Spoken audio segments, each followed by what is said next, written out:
Master CVV నమస్కారం. Gurudev VPS నమస్కారం. Gurudev MN నమస్కారం. గురుదేవ్ ఈకే నమస్కారం. శ్రీ కొత్తరామకోటయ్య తాతగారు నమస్కారం. సాక్షాత్తు మాస్టర్ స్వరూపులుగా విచ్చేసిన యోగమిత్రులందరికీ నమస్కారం. మా గురువు గారైన పురుషోత్తం గారికి, అమ్మగారికి నమస్కారం. ఈ గురు పరంపర ఎందుకు చెప్పుకోవాలనేది కూడా ఇదివరకు చెప్పుకున్నాం. మనకి అందేటువంటి హై వోల్టేజ్ నుంచి మనకి ఎంత మడుకు శక్తి అందుకోవాలో అంత మడుకు అందేటట్టుగా చేసేటువంటి గురు పరంపరను ఒకసారి మనం స్మరించుకోవటం, సాక్షాత్తు గురుదేవులు ప్రభాకర్ శాస్త్రి గారే విచ్చేసినట్టుగా వారు ఉన్నారు, ఇక్కడే సూక్ష్మ రూపంలో మనతో పాటుగా ఉన్నారు. వారి కుటుంబ సభ్యులను అందరినీ ఒకసారి చూసుకోవటానికి, వారితో పాటు కలిసి ఒకసారి 6 గంటల ప్రేయర్ మిస్ కాకుండా చేసుకోవాలని ఎంతో ఆదతతో ఈరోజు ఈ కార్యక్రమంలో పాల్గొనటం అనేటువంటిది ఆ గురుదేవుల యొక్క అనుగ్రహము, అమ్మగారు సుజాతమ్మ గారి యొక్క ఆదేశము. వారు ఆర్డర్ వేశారు. అమ్మాయి జ్యోత్స్న గారు ఫోన్ చేసి, యోగేంద్ర గారు మీరు రావాలంటే, ఇంతటి మహద్భాగ్యాన్ని కలిగిస్తూ ఈ కార్యక్రమంలో పాల్గొనడం అనేటువంటిది ఎన్నో జన్మల యొక్క పుణ్యము. యోగ మార్గంలో ఇంతకన్నా మనకి గొప్ప మెట్టు ఏముండదు. మరి ఇదివరకు మనం ఇక్కడ 100 years కంప్లీట్ అయిన సందర్భంగా 2016లో ఒక చక్కటి కార్యక్రమాన్ని కూడా ఇక్కడ జరుపుకున్నాం మనం. ఈ ప్రాంతానికి రావటం, ఈ కార్యక్రమంలో పాల్గొనటం అనేటువంటిది గురుదేవుల యొక్క ఆజ్ఞానుసారము, వారు చేసినటువంటి ప్లాన్ ప్రకారంగా మనం అందరం ఇక్కడ సమావేశం అవటం జరిగింది. ఇకపోతే మా బావగారు శివానందం గారు ప్రజ్ఞా ప్రభాకరంలో ఉన్నటువంటి విశేషాల గురించి వారు చాలా తక్కువ టైంలోనే అన్ని విషయాలని వివరించారు. ఈ సభలో పాల్గొనడానికి నాకు ఒక ప్రత్యేక అర్హత ఒకటి ఉండదని అనుకుంటున్నా. కారణం ఏమిటంటే, నేను కూడా ఆ కృష్ణా జిల్లా గురుదేవులు ప్రభాకర శాస్త్రి గారు పుట్టి పెరిగినటువంటి పెదకళ్ళేపల్లి గ్రామం మా జిల్లా, మా తాలూకాలో నేను కూడా ఉండటం అనేటువంటిది నాకు ఎంతో ఆనందాన్ని కలిగించింది. తర్వాత మొదట్లో తెలీదు, తర్వాత తెలుస్తూ ఉంటే, పెదకళ్ళేపల్లి నుంచి అవనగడ్డకు బండి మీద పెడుతున్నప్పుడు గురుదేవులకు కుడి చెయ్యి గూడు తొలగటం అనేటప్పుడు చదివితే అవనగడ్డ పేరు వినంగానే ఆనందం వేసింది. మాది అవనగడ్డ.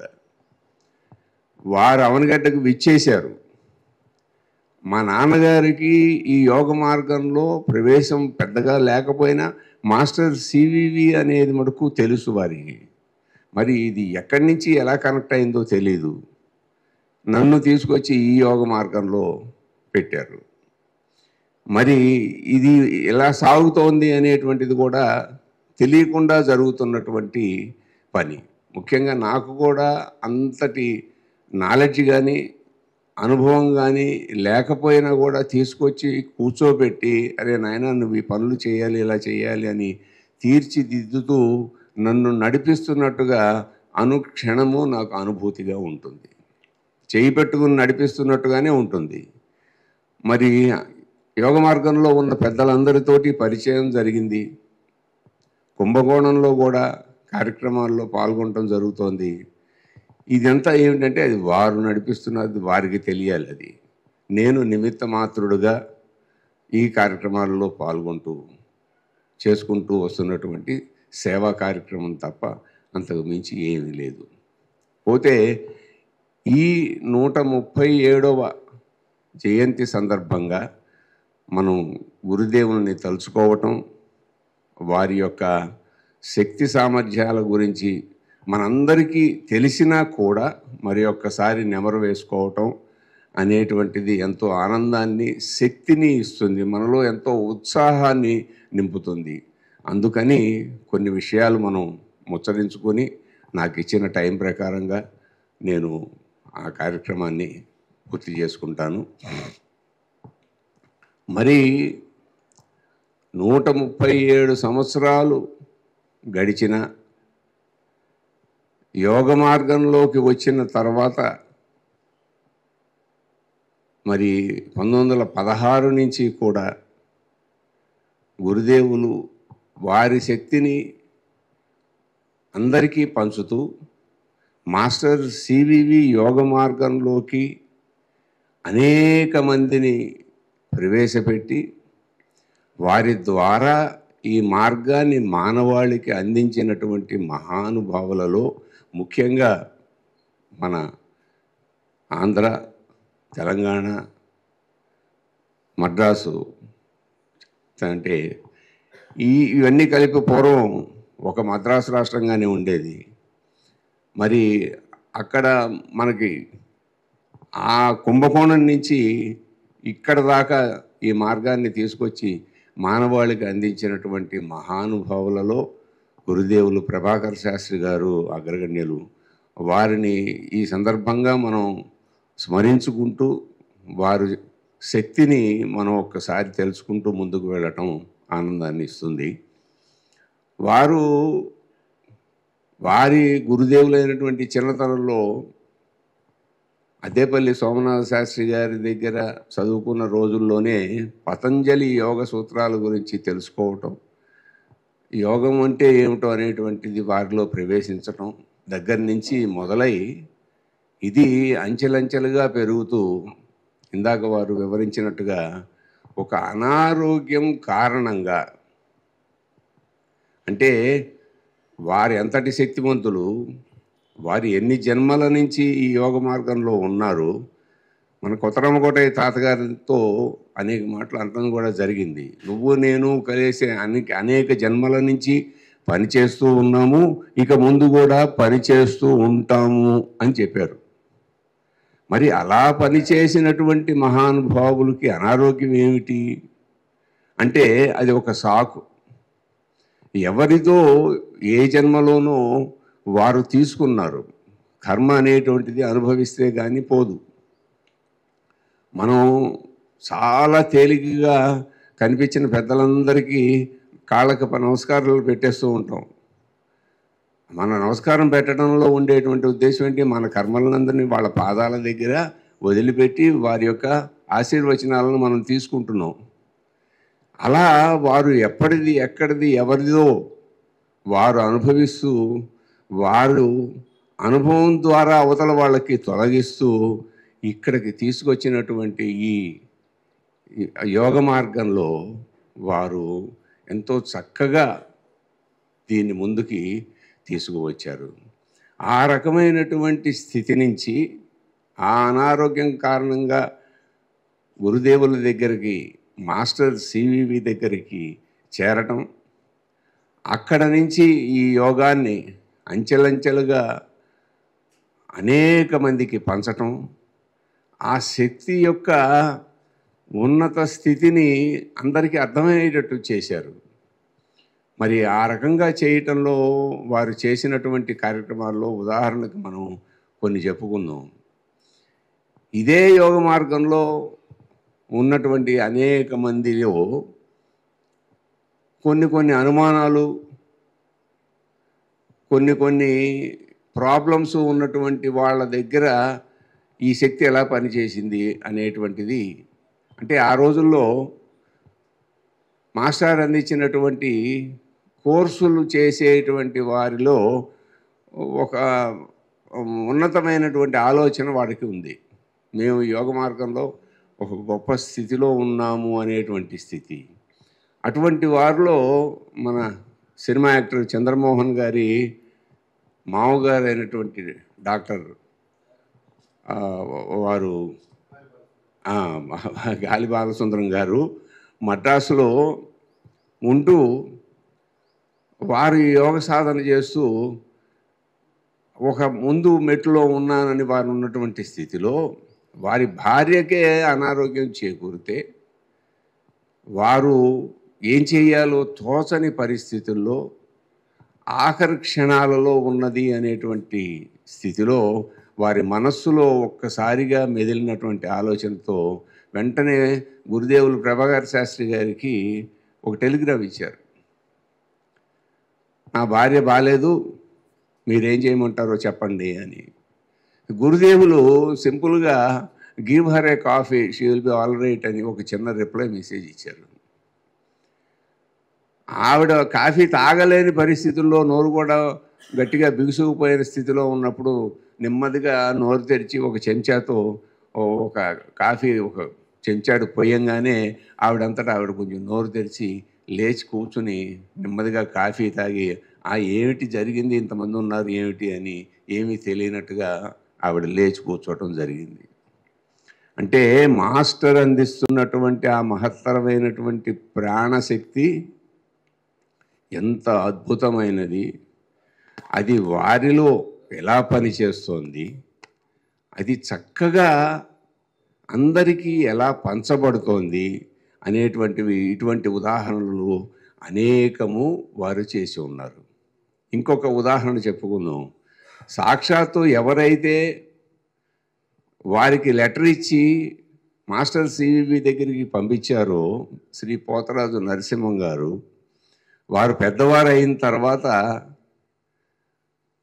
వారికి ఈ urination problem, prostate gland problem రావటం, శరీరం అంతా కాళ్ళంతా నీరు పట్టడం, కదలలేని పరిస్థితుల్లో ఉండటం, ఫస్ట్ ఫ్లోర్లోనే ఉండి కిందకి దిగలేని పరిస్థితుల్లో ఉన్నటువంటి వారి దగ్గరికి ప్రభాకర్ శాస్త్రి గారు చూద్దామని వెళ్ళటం, వెళ్ళి వారు వీరు యోగపరమైనటువంటి విషయాలను మాట్లాడుకుంటూ ఉండటం, ఆ మాట్లాడుకునే టైంలోనే ఆయన 4-5 సార్లు బాత్రూంలకు వెళ్ళి రావటం, ఆ నీరు తగ్గిపోవటం, లేచి కూర్చోవటం, వారితో పాటుగా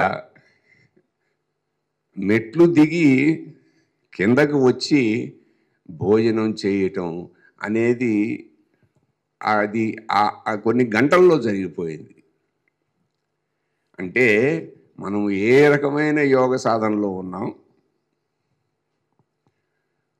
మాస్టరు మనకి ఎంతటి శక్తిని ఇస్తున్నారు, ఆ శక్తిని మనం ఎంత మటుకు అందుకోగలుగుతున్నాం, అందుకుని ఇతరులకు ఏమన్నా పంచగలుగుతున్నామా, అసలు ఈ యోగ మార్గంలో మనము సరైన సాధన క్రమంలో ఉన్నామా,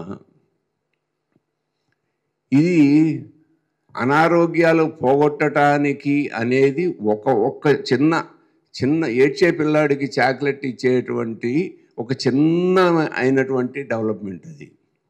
కానీ దాన్నే మనం సాకుగా పెట్టుకుని నీ బొట్టు పెడితే తగ్గిపోతుంది, ఆరోగ్యం వచ్చేస్తుంది అనేటువంటి విషయాల మీదగా యోగం సాధనలోకి వెళ్ళటం జరుగుతోంది. అది కాదు మనకి ముఖ్యం. ఇప్పుడు అదే అనారోగ్యంతో శ్రీ కొత్తరామకోటయ్య తాతగారు కూడా ఈ యోగ మార్గంలో వచ్చారు. వచ్చిన వెంట నుంచి ఆ క్షణం నుంచి వారి జీవితాన్ని యోగానికి అర్పించారు. యోగమే జీవితం అయింది. అనుక్షణము యోగాన్ని అనుభవిస్తూ యోగాన్ని పంచుతూ వచ్చారు.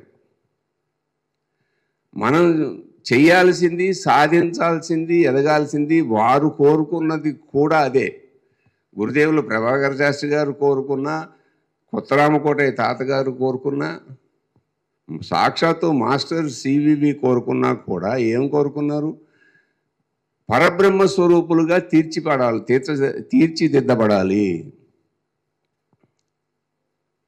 అందరికీ అమరత్వము, అందరికీ బ్రహ్మత్వము. అందరూ ఆ పరబ్రహ్మ స్వరూపులుగా తీర్చిదిద్దబడాలి. ఆ ప్రాణశక్తిని అందరూ అందుకోగలగాలి, అందరికీ పంచబడాలి. ఈ భూమి మీద ఉన్నటువంటి మానవాళి